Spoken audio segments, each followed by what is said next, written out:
Welcome to Between the Business Cards, a podcast that helps business professionals take their network and sales skills to the next level. And now, here are your hosts, Martina and Brandon Suba. And we're here to bring you a bunch of fun tips, tricks, and good ideas and some bad ideas we've seen in the networking world.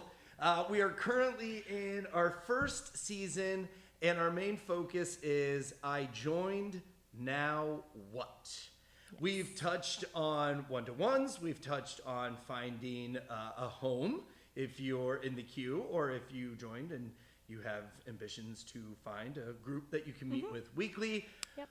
So this episode, we are going to talk about following up post one-to-ones. I have a feeling, no, we know that we're going to talk about follow-up with a lot of things that we talk about because credibility-wise, it's important, staying on top of things you've committed to. All of this falls under the follow-up game, but today's episode does specifically focus on the following up with one-to-ones. Yes.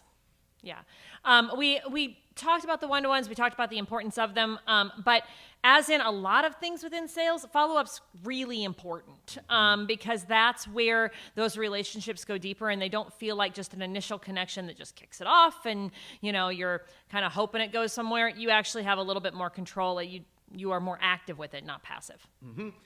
And we are not perfect, as we are human beings, and sometimes the follow-up catches things that we may have missed, or a commitment that we did not follow up with. And so it's always good to just kind of keep a pulse on that. And with some of the points, we're going to talk more about that. Sure. So let's just jump right into some effective follow-up post a one-to-one. Okay, so the big thing is you do what you say you're going to do. I think that's in a lot of sales techniques. That's in a lot of motivational stories. But when you make a commitment in a one-to-one, your credibility is kind of on the line. Yeah. And it is so easy to say, oh my gosh, Martina, I know exactly who needs that service. Yes. I'm going to get you guys connected. And then we leave the one-to-one and I check my email and I get a phone call and then I get home and my kids have a soccer game and all those things happen. And it falls off.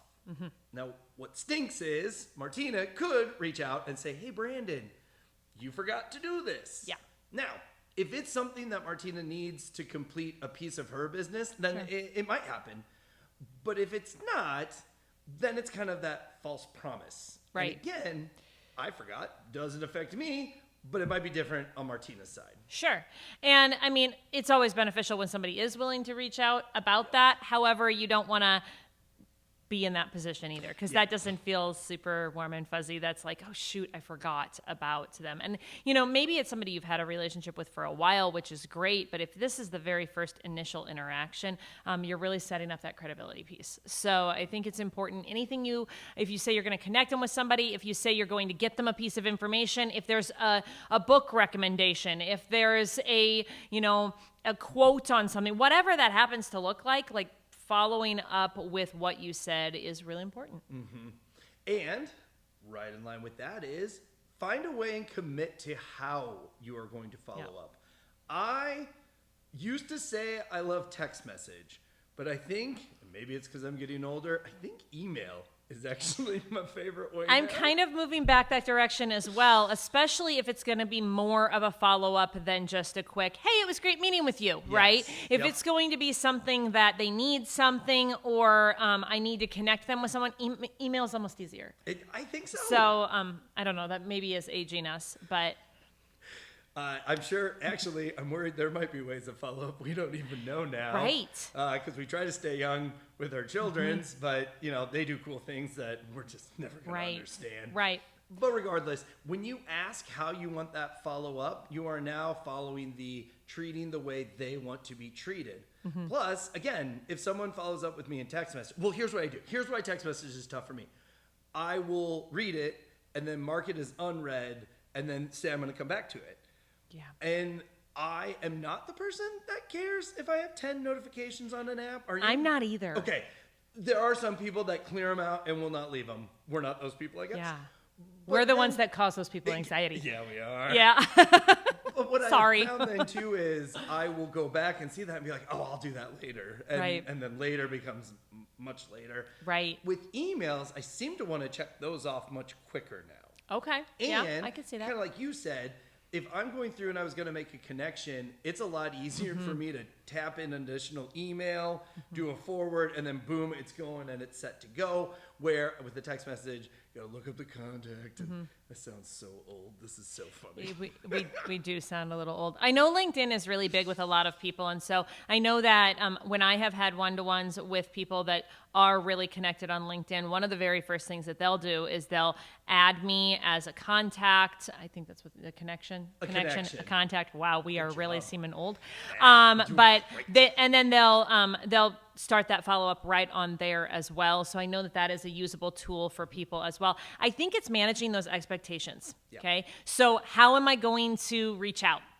Hey, I'm going to send you a quick text next week, or I'll connect you with so-and-so via email, or let's connect on LinkedIn and see who we have in similar connection circles and things like that. Like there's different ways you can do it, but managing the expectations and also giving timeframes even, because if maybe they wanted a little bit more information about something that you talked about in the one-to-one, but it's going to take you a minute to check on it, or you know that you're really busy for like the next 2 days, it might be a good thing to say, hey, I'll get to this by the end of the week, and then make yourself a note on whatever thing helps you do that so that you don't forget to do that, but it also manages those expectations so they're not expecting something from you in the next 2 hours after your meeting, and you stepped from that meeting into 3 other meetings and haven't been able to get to them, and then they feel like you dropped it.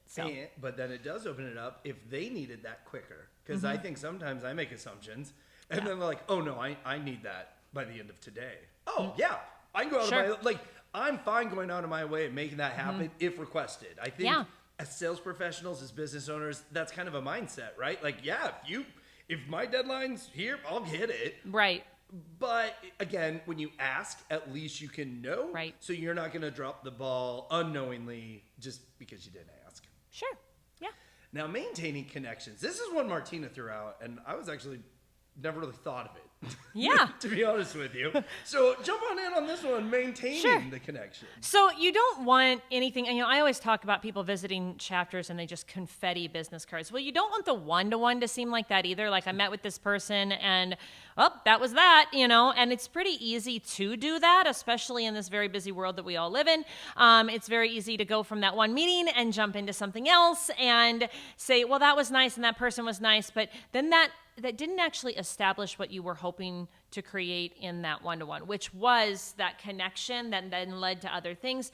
And sometimes you don't know somebody to connect them with right away, but the more you maintain that connection, the more top of mind you stay. So you don't sit in a chapter with that person every single week. I mean, you have one-to-ones with those people too, but if you don't happen to see that person often, it is a good idea to reach out in some way, shape, or form, whether it's quarterly or monthly or whenever you think about them, and send them something that's like, hey, I thought of you today when I saw this, or clarify maybe something that they talked about in their one-to-one where you were like, hey, do you happen to work with this type of a thing? Because maybe they brought something up, but they didn't deep dive into it, and you're just kind of wondering if that would be a good connection for them.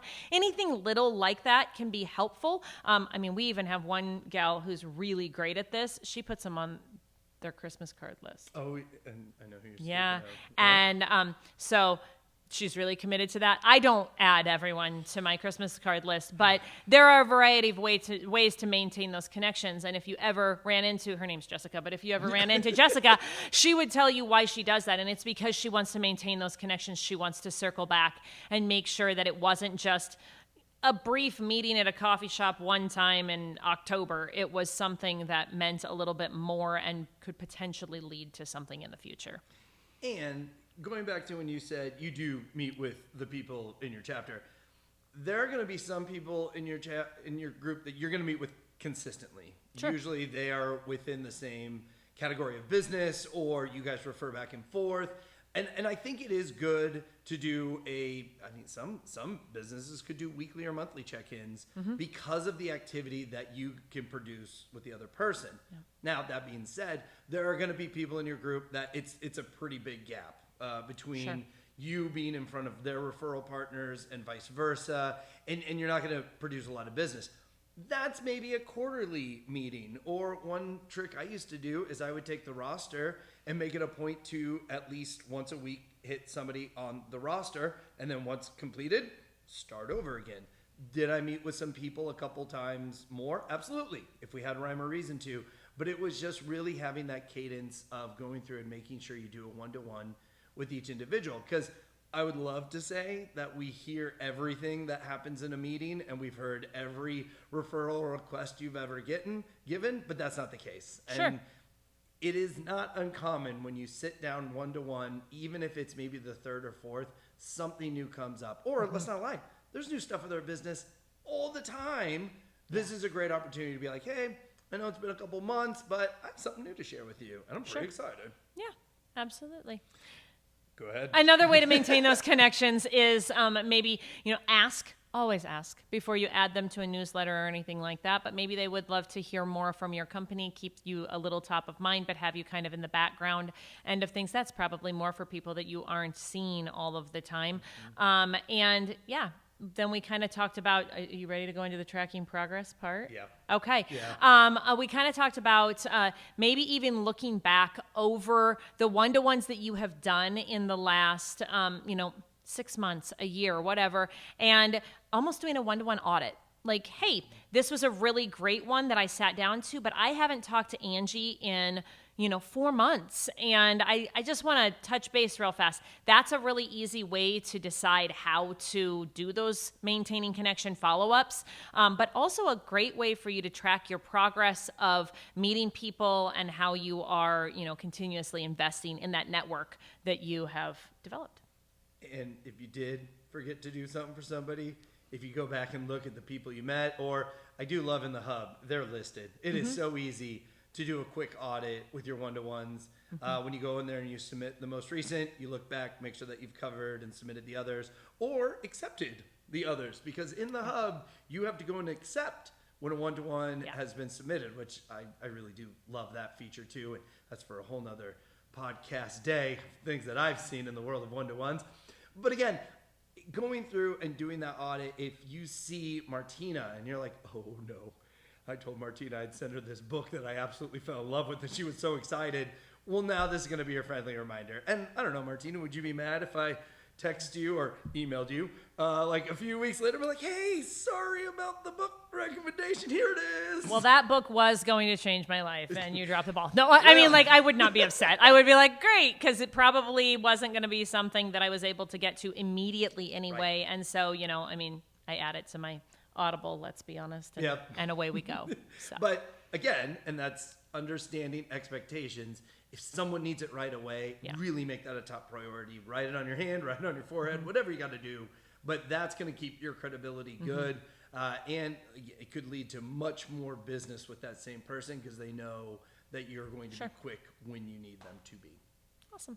All right, that's it. I think that's it. Yeah, we kind of split the one-to-ones up a little bit. So that is covering one-to-ones with the follow-up. Please share, do what you can to get this podcast out to other people. If they're out of the network, this might be a great opportunity for them to see how this could benefit their business.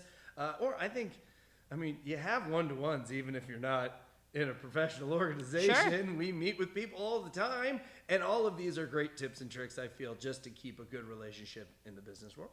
Absolutely. All right, well, with that, thank you so much for listening or watching, and we will talk to you on a future podcast. Have a good day.